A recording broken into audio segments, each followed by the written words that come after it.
নমস্কার বন্ধুরা, সোমার বাঙালি রান্নায় তোমাদের সবাইকে স্বাগত জানাই। আজ আমি বানাবো বেগুন দিয়ে চাপিলা মাছের ঝোল। প্রথমে কড়াতে তেল দিয়ে দিলাম। তেল গরম হয়ে গেছে, এখন মাছটা দিয়ে দেব। মাছ ভাজা হয়ে গেছে, এখন কড়াতে আরেকটু তেল দিয়ে দেব।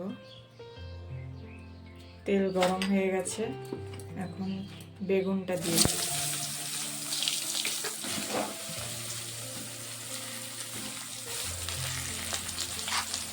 দিয়ে দেব হাফ চামচ নুন, হাফ চামচ হলুদ গুঁড়ো। এখন বেগুনটাকে ভালো করে ভেজে নেব।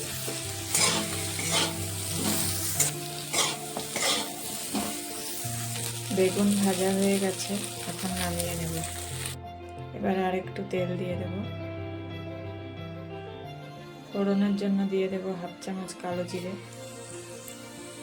এখন দিয়ে দেব একটা পেঁয়াজ বেটে রেখেছিলাম, পেঁয়াজ বাটা।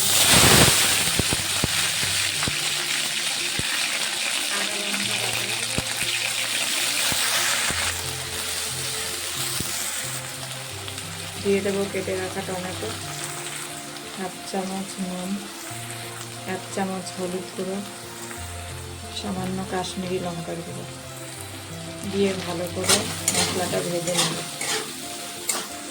মশলা কষানো হয়ে গেছে, এখন দিয়ে দেব ভেজে রাখা বেগুন।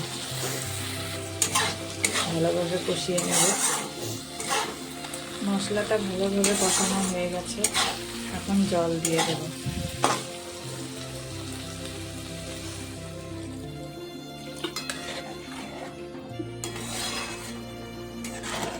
ঝোলটা ফুটে উঠেছে, এখন ভাজা মাছগুলো দিয়ে দেব।